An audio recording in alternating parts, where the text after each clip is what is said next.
Namaskar. Welcome back. Today I want to talk about or share an experience that I've been having. We are all trying to reach the goal of yoga, which is the feeling of oneness, transcending that sense of separation. So anything that we do that somehow helps remove that sense of separation is valuable. And there's been something that's happening to me that is helping to remove that sense of separation. And I can't say, I definitely don't have a perfect grasp on it yet, but it's very exciting and I would like to share it with you. So it's something about seeing the world as eternal. And when we see something as eternal,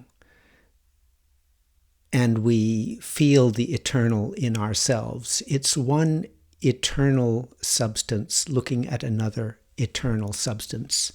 And there can be only one eternal substance. So when I feel myself as something transitory, a form, a separate shape and form, and I look at all these other separate shapes and forms around me, I feel different.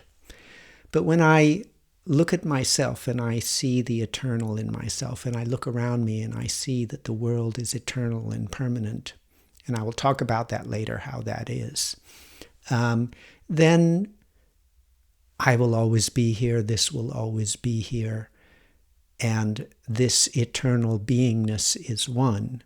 Somehow catching that experience helps me overcome that sense of separation. So that's the key, this funny little thing which started happening to me of just, I feel different when I think that the world will always be here, that it's permanent. So I started investigating. I was looking for some readings in our Guru's writings, Sri Sri Anandamurti. And this is what I came up with. There's two readings from our master's writing, and one short quote from the Bhagavad Gita.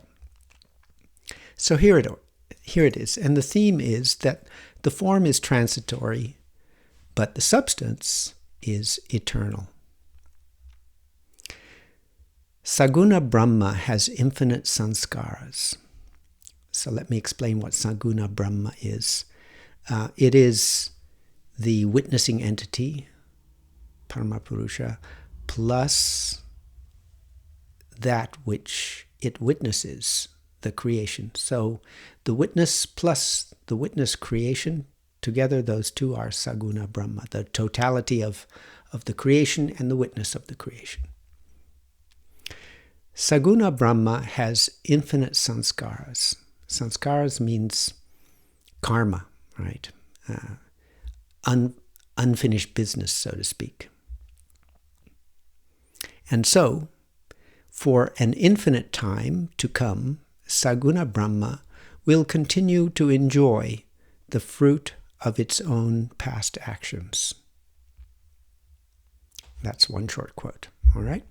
So, infinite sanskaras, and for an infinite time to come, means never ending, will continue to enjoy the fruit of its own past actions. So this creation, according to this little piece here, this little line or sentence, will continue for infinite time to come.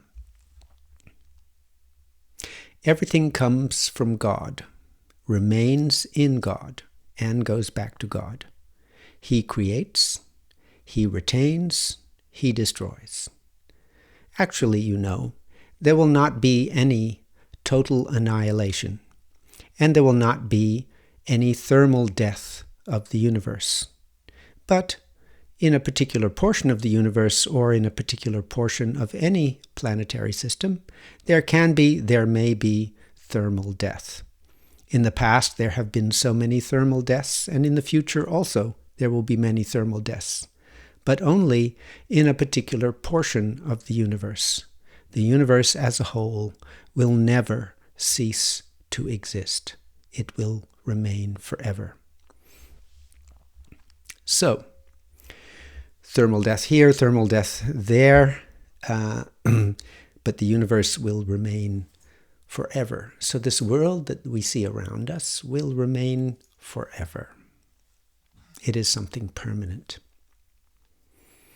And another quote, viewing this vast cosmic mind which we call the universe, we exclaim in awe, oh, how vast! This too has a form. This too is the resultant of vibrations. Because of its vastness, this cosmic mind is sometimes called formless, for its form has no limit. It is limitless not because it has neither beginning nor end, but because every infinitesimal fraction of it is flowing through innumerable forms, through countless vibrational expressions towards the inconceivable glory of the ocean of forms. It is a passing show, a panorama of transient phenomena, a changing reality.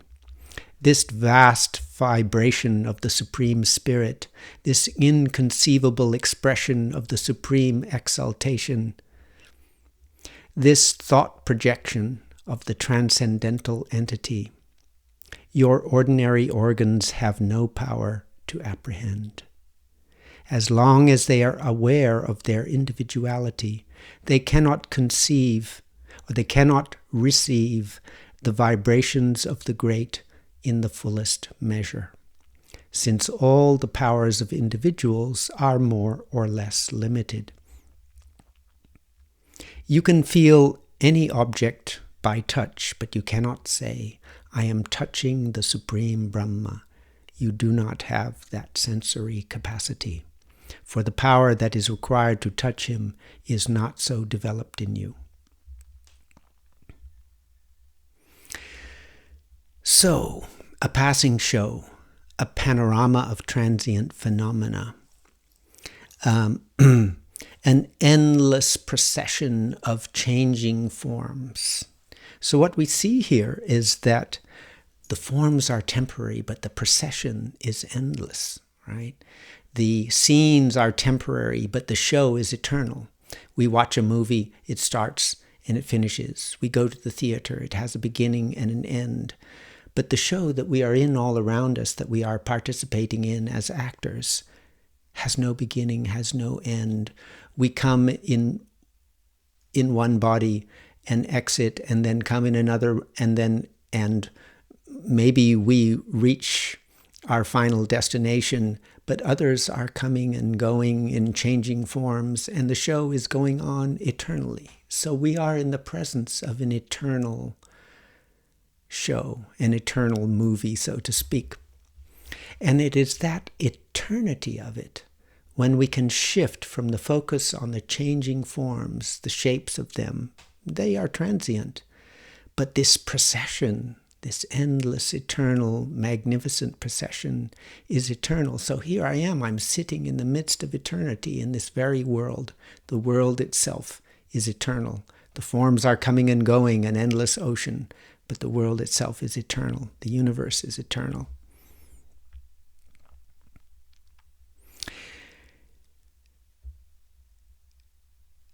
One thing that caught my attention here was that it says your ordinary organs can't touch the totality of it. They're not capable of it. And it says here also the reason why. As long as they are aware of their individuality, they cannot receive the vibrations of the great in the fullest measure, since all the powers of individuals are more or less limited. So once that opens a door, and the door is that if you can let go of awareness of your individuality, then you can perceive the whole. So as long as we try to perceive the whole while we're stuck in our individual body and mind, it's simply not possible, neither for our body nor for our mind. But and we practice how to do this in meditation when we pull the mind away from the body and we pull ourselves down to one tiny point, which is not body, not mind, not personality, not history, male, female, or anything. It is just being. If we can truly detach from that point, we can transcend time, place, and person, and then the experience of Savikalpa Samadhi, or the total experience of the universe, is possible for us.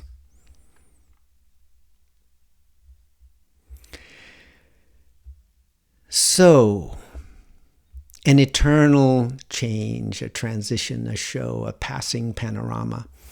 And here's a quote to finish with from the Bhagavad Gita, chapter 2, beginning at verse 12. And I skipped one or two verses here. So, Krishna is teaching Arjuna, who is, doesn't want to go into battle with his relatives, and doesn't want to kill them. And Krishna is telling him that, all of you are eternal and will never die, and there was never a time when you were not and or will cease to be. So here it goes. Never was there a time when I did not exist, nor you, nor all these kings, nor in the future shall any of us cease to be. And a commentary. Through this verse, the Lord teaches that I, you, and all beings in the world are all forms of the one Supreme Self. So the individual being and the Supreme Being are not two separate entities, but one and only one. This is the most secret of all spiritual secrets. This is the essence of spiritual knowledge. As the embodied soul continually passes in this body from boyhood to youth to old age, the soul similarly passes into another body at death. The self-realized soul is not bewildered by such a change. O son of Kunti, the non-permanent appearance of happiness and distress, and their disappearance in due course, are like the appearance and disappearance of winter and summer seasons. They arise from sense perception, O scion of Bharat, and one must learn to tolerate them without being disturbed. For the soul, there is never birth nor death, nor having once been does he ever cease to be. He is unborn, eternal, ever-existing, undying, and primeval. He is not slain when the body is slain. So, until we achieve the state of liberation, we are born again and again. We exist eternally. And when we achieve the state of liberation, we don't go out of existence. The body dies, but the stuff that we are made of, the consciousness, is still remaining as consciousness, pure consciousness. And that pure consciousness, we began as pure consciousness, we entered different forms and states. That pure consciousness became this and that and changed all its forms, but the essence and the substance always existed, will always exist. Everything that I see around you, the substance of it, consciousness itself, God itself, always existed, will always exist. Right? So that brings me back to the original simple thought. Look around you and don't see the changing forms. Remind yourself the world is eternal. It always has been. It always will be. That will strike a chord within you of that which is the same in yourself. And when the same looks at the same, the sense and the feeling of difference, when the eternal looks at the eternal, the feeling of difference disappears, right? So try it out. Look around you. And instead of grasping onto the forms of this passing show, remind yourself that the show itself always has been, always will be. The substance is eternal. You are that eternal substance. Everything around you is that eternal substance. So that's what I wanted to share with you. The world is permanent, eternal. I hope you enjoy it.